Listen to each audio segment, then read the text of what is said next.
Today, we will talk about 9 time hacks, tips, and habits that really helped give me more time back in my home and also help keep the joy and fun alive in my homeschool. By the end of this video, you can take these exact tips and hacks and use it in your own home and homeschool to help manage your time and increase your time so you can truly enjoy this life of homeschooling and family time. Let's get into it. Hi friend, my name is Iman.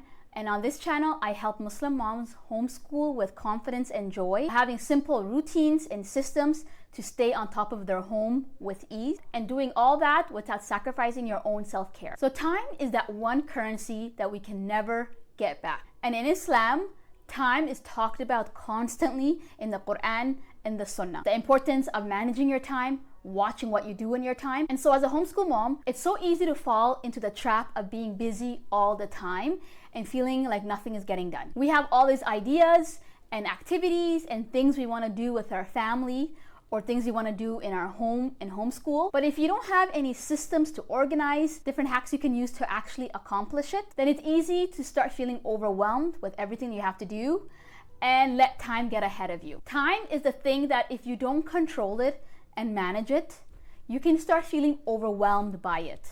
You start to feel like you have a lot of things to do on your to-do list and things that you have to get done, but nothing is really getting done. And you feel so hard on yourself of why you cannot accomplish things. And the other side of time is that with homeschooling, time is such a blessing. We have a lot more time in our daily lives to do what's important for us and for our families, to focus on the topics, the subjects, the ideas that are very important for our kids to learn. And so the things I'm going to be teaching you in these videos, like habits and systems and hacks, all will help you manage your time better in your home and your homeschool. Things like teaching your kids how to focus, teaching your kids about organization will help give back so much more time to you and your family. And so as I go through these hacks and tips with you, always think about how you can include your kids in these tips and hacks.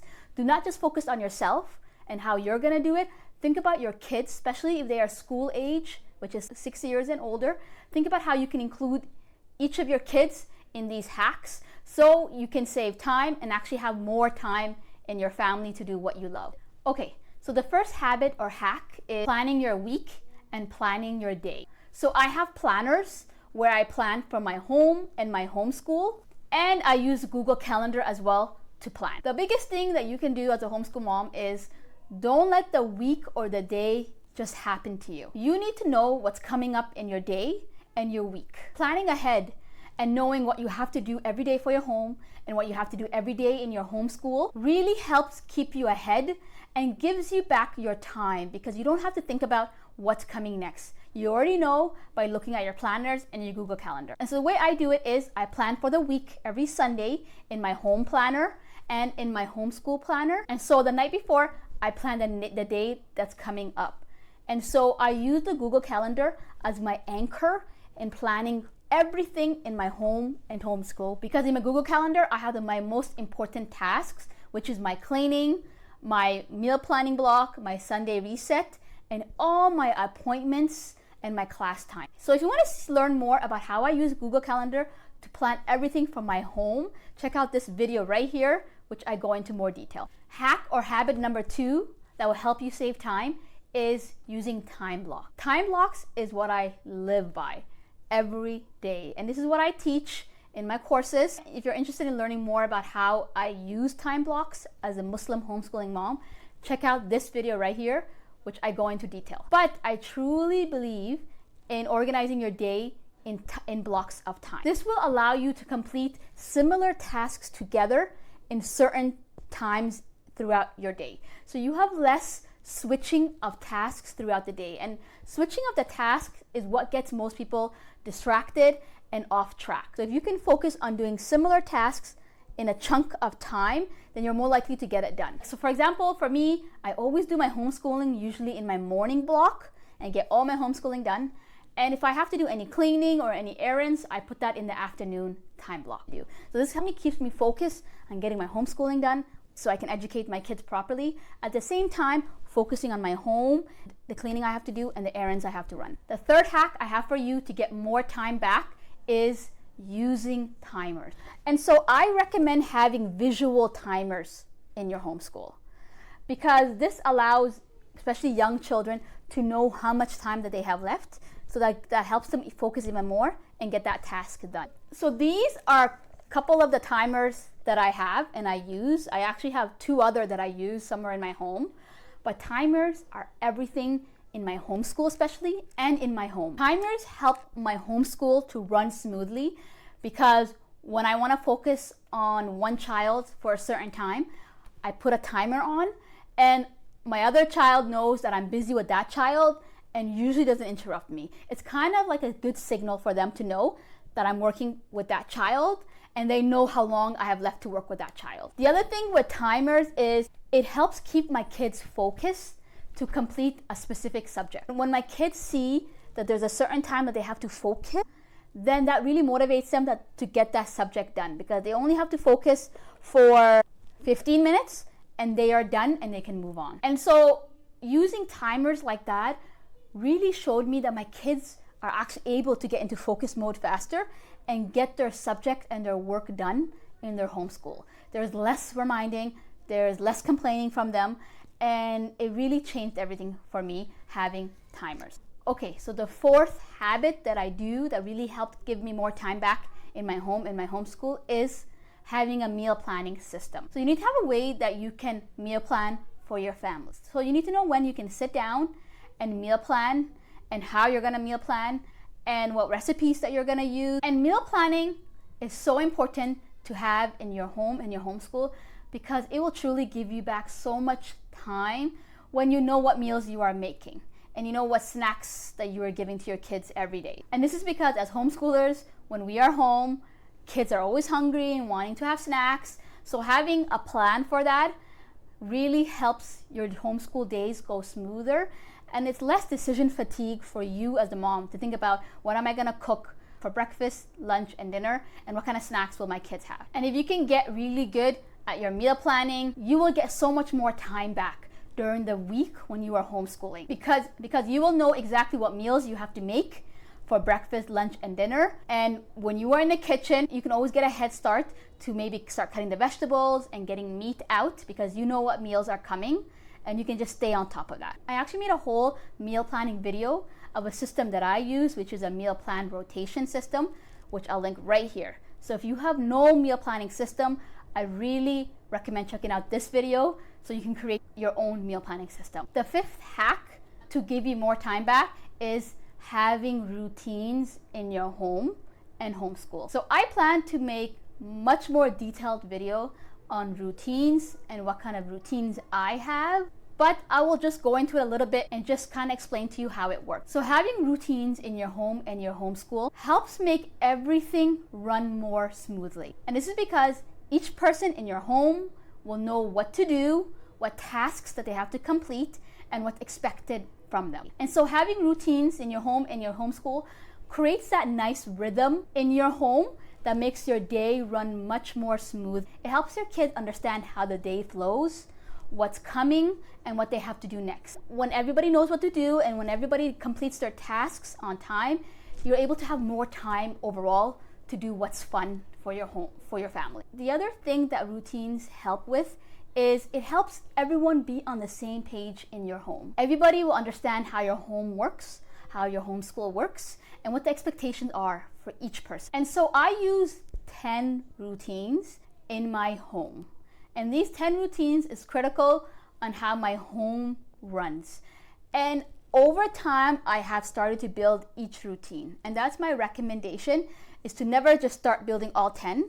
You start with one routine, you do that for a couple weeks to a month, you solidify that and make that routine strong and everybody knows what to do, and then you add on another routine that your family needs. And so the routines that we have is morning routine for the kids, morning routine for mom, night routines for the kids, night routine for mom. We have a homeschool routine, we have a quiet time routine, we have a dinner time routine, I have a meal planning routine, we have a chore routine for my kids, and I have a cleaning routine. And so all these routines I've slowly created, like I said, by creating checklists and going through what's expected from each of my kids in specific routines that they have to do. And so the sixth hack that I use specifically in my homeschool to give me more time is having individual boxes for each of my children so they can put in all their homeschool books and curriculum in here. And so I get each of my kids these boxes with handles, and all books and resources for their reading, writing, and math, they put in this box. So in my homeschool, when we are done a certain subject, my kids are expected to put everything back in this box. And so having all of their items in one area really helped from things getting lost. Before I used this individual bin system, my kids are just putting their books in their shelves, up in their room, in their basement. And when it's time to do our homeschool subjects like our reading or our math, my kids are running around the house looking for their books. And so since I started this individual boxes for each of my kids for all their homeschool things, it really saved us so much time for my kids to find their things. When it's homeschool time and they know they're doing a specific subject, they go in their box, they open it, and they grab their book that's in here. When they are done that subject, they put that book back in here and they grab the other book or the other subject from this box. So the seventh hack that I use in my homeschool specifically to give me more time and to be able to do more is using a morning basket, an actual basket, to keep all my family subjects in here. And so in my homeschool, we have two different types of subjects. We have skill subjects, which are individual subjects that each of my kids are doing individually, and I teach them individually because they're on different levels. And then I have content subjects, which are subjects that all my kids can learn together, multiple ages can learn together, and so I bring all my kids to learn together. And those content subjects, which are our family subjects, I stick all of those subjects in a morning basket because this is the time that we do all our subjects. And so having family subjects has helped me teach and cover a lot more subjects because I am teaching multiple kids together.